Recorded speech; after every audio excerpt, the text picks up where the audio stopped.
ഈ പടം ഷൂട്ട് ചെയ്തുകൊണ്ടിരുന്ന് തീരാറായപ്പോഴത്തേക്കുമാണ് അന്നി എന്നോട് വന്നിട്ട് അവർ എൻ്റെ റൈറ്റ്സ് എന്ന് പറഞ്ഞാൽ തിയേറ്ററിക്കൽ ഇതെല്ലാം കൂടി നല്ലൊരു ഇന്നേ വരെ മലയാള സിനിമയിൽ നടക്കാത്ത ഒരു കൈൻഡ് ഓഫ് ഡീൽ അവർ ഓഫർ ചെയ്തു. അപ്പം ആസ് എ പ്രൊഡ്യൂസർ അതെന്തിനാ കളയുന്നത്, ആൻ്റണി ഇത് അക്സെപ്റ്റ് ചെയ്തു. പിന്നെ 2-3 സിനിമ OTT വേണ്ടി ചെയ്തത് നമ്മൾ തിയേറ്റർ റിലീസ് ചെയ്തു.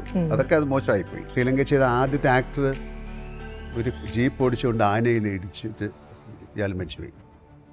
ഒരു ആക്സിഡന്റ് ആണ്. അപ്പൊ രണ്ടാമത്തേതിൽ ജോർജ് വേറെ ആളെ വെച്ച് ചെയ്ത് അത് സൂപ്പർ ഹിറ്റ് ആണത്. ഓൾറെഡി ആന്റണി വലിയൊരു ബിഗ് ബഡ്ജറ്റ് ഫിലിം എടുത്ത് കൈവച്ചിട്ടിരിക്കുക, മനസ്സിലായോ? അത് തിയേറ്ററിൽ റിലീസ് ചെയ്യാൻ പറ്റുള്ളൂ. അപ്പം തൊട്ടുപുറകെ ഇത്. അപ്പം എന്നോട് ആന്റണി ഒരു കാര്യം പറഞ്ഞു, ഞാൻ 2 പേരോട് എനിക്ക് ഇതിനകത്ത് അഭിപ്രായം ചോദിക്കാതെ എടുക്കാൻ പറ്റും. ഒന്ന് ലാൽ സാറിനോടും ഒന്ന് എന്നോടും എന്ന് പറഞ്ഞു. ഞാൻ പറഞ്ഞു ആന്റണി എന്ത് തീരുമാനം എടുത്തോ എൻ്റെ കൂടെ ഞാൻ പറഞ്ഞു. ഈ ദൃശ്യം 2ന്റെ റിലീസ് OTT-ലായ സമയത്ത് അതിന് 2 രീതിയിലുള്ള ഇമ്പാക്റ്റ് ഉണ്ടെന്ന് പറഞ്ഞിരുന്നു. ഒന്ന്, ദൃശ്യം 2 തിയേറ്ററിലായിരുന്നെങ്കിൽ നമുക്ക് സ്വാഭാവികമായിട്ടും ഒരു വലിയ കളക്ഷനിൽ നേടാവുന്ന ഒരു ചിത്രമായിരുന്നു എന്ന് അത് വളരെ ഉറപ്പാണ്. നമുക്കൊരു തിയേറ്റർ എക്സ്പീരിയൻസ് ഉണ്ടാവുമായിരുന്നു. അപ്പം അത് നഷ്ടപ്പെട്ടു എന്ന് പറയുന്ന ഒരു സൈഡുണ്ട്. പക്ഷെ അപ്പുറത്തെ സൈഡിൽ തന്നെ അത് OTT-ൽ ഇറങ്ങിയത് കൊണ്ട് ഈ ദൃശ്യത്തിൻ്റെ ഹിന്ദി പതിപ്പ് ഭയങ്കര ഫേമസ് ആവും. ഇന്ത്യക്ക് പുറത്തൊക്കെ പലപ്പോഴും ദൃശ്യം ആദ്യം വന്നത് ഹിന്ദിയിലാണെന്ന് വരെ ചിലരൊക്കെ കരുതുന്ന സിറ്റുവേഷൻ ഉണ്ടായിരുന്നു. പക്ഷേ OTT-ൽ ദൃശ്യം 2 വന്നതോടുകൂടി ദൃശ്യം മലയാളത്തിലാണ് ഫസ്റ്റ് വന്നതെന്ന് കുറേ കൂടെ ഒരു പോപ്പുലർ ലൈക്ക് മൂവി ബഫ്സിനൊക്കെ നേരത്തെ അറിയായിരുന്നു, കുറച്ചും കൂടെ പോപ്പുലർ സെൻസിൽ എല്ലാവർക്കും മനസ്സിലായി എന്നുള്ളൊരു കാര്യം നടന്നു.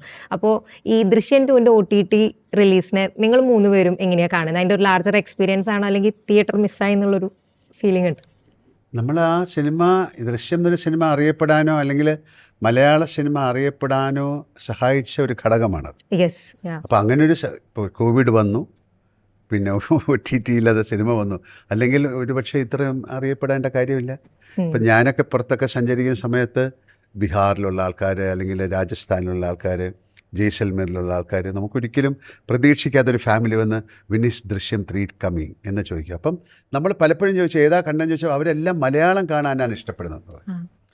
ഞങ്ങൾ മലയാളം കണ്ടു, നമ്മൾ ഹിന്ദി അല്ല അത് കാണും, പക്ഷേ we want to watch Malayalam. അപ്പോൾ അത് ഒറിജിനൽ സിനിമ കാണുന്ന ഒരുപാട് പേരുണ്ട്, സബ് ടൈറ്റിൽ കാണും. അപ്പോൾ അത് അതിനെ ഭയങ്കരമായി സഹായിച്ചു. അത് നമ്മൾ മനഃപൂർവ്വം എടുത്തൊരു ഡിസിഷനല്ല. അപ്പോൾ കോവിഡ് വന്നു, ഞങ്ങൾക്കപ്പോൾ സിനിമ ചെയ്യാതിരിക്കാം, പക്ഷേ നമ്മുടെ കൂടെ ഒരുപാട് ആൾക്കാരുണ്ട്, ഫാമിലി ഉണ്ട്, അവർക്ക് ജോലിയില്ല.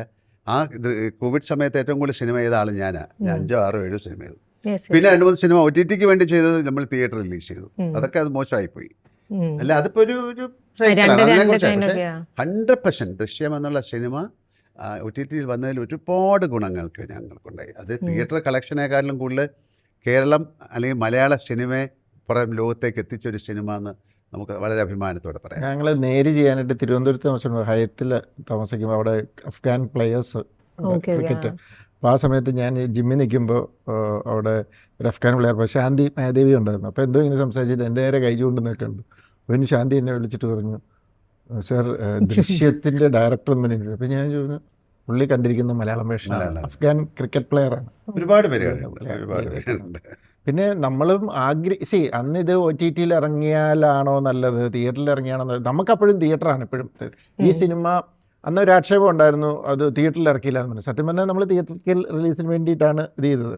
ഞാനിപ്പോഴും ഓർക്കുന്നുണ്ട്, ഞാൻ ഗോവയ്ക്ക് പോകുമ്പോൾ കണ്ണൂർ വെച്ച് എനിക്ക് ആൻ്റണി ഒരു കോൾ വരുന്നത്. എന്നോട് ആ സമയത്ത് അതിന് മുമ്പ് ഒരു ആൻ്റണി പറഞ്ഞു നമ്മൾ തിയേറ്ററിൽ ഇറക്കുന്നതെന്ന് പറഞ്ഞ് നിൽക്കുമ്പോൾ ഒരു സെക്കൻഡ് വേവ് വരുന്നു എന്ന് പറഞ്ഞൊരു ന്യൂസ് വന്നു. ആ സമയത്ത് ദുബായ് എയർപോർട്ട് ഷട്ട് ഡൗൺ ചെയ്യുന്നു. അപ്പോൾ എന്നെ വിളിച്ചിട്ട് പറഞ്ഞു, അണ്ണാ ഇതിങ്ങനെയാണ് സിറ്റുവേഷൻ, എന്താ ചെയ്യേണ്ടത്? ആമസോൺകാരൻ്റെ പുറകെ വരുന്നുണ്ട്, നല്ല രീതിയിൽ ഓഫറും പറഞ്ഞ് ഇത് ചെയ്യുന്നത്. അപ്പം ഞാൻ ഓർത്തൊരു കാര്യമുണ്ട്, ഓൾറെഡി ആൻ്റണി വലിയൊരു ബിഗ് ബഡ്ജറ്റ് ഫിലിം എടുത്ത് കൈവച്ചിട്ടിരിക്കുക, മനസ്സിലായോ?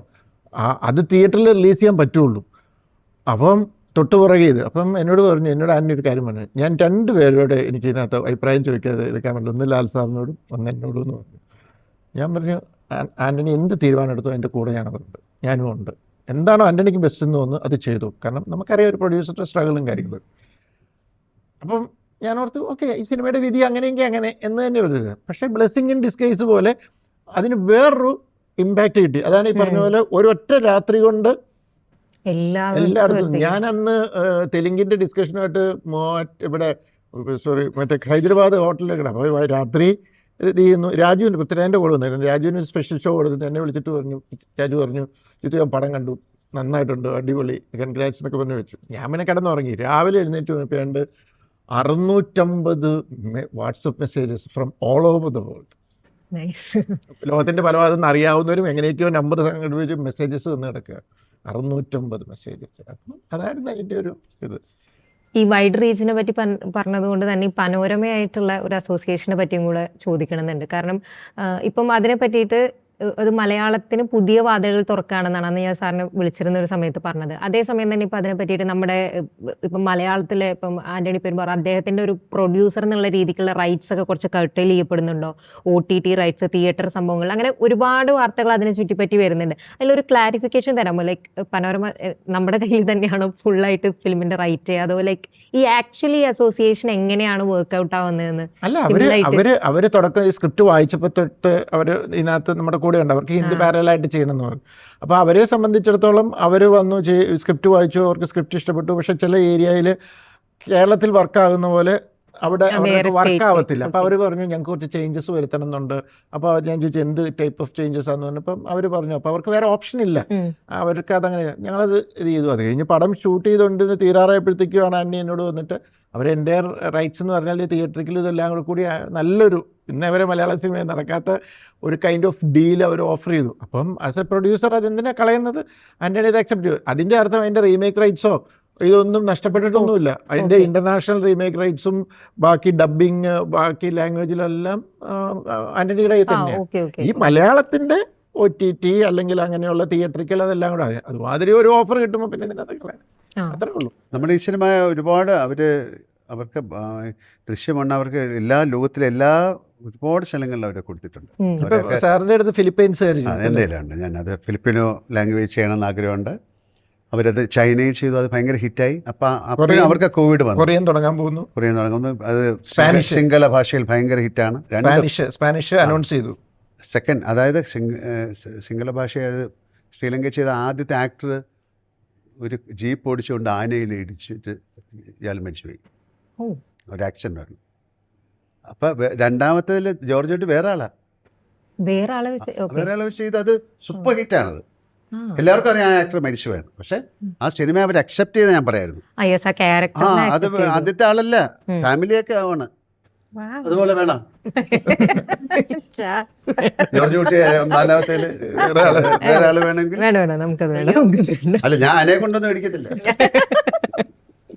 ഓക്കെ.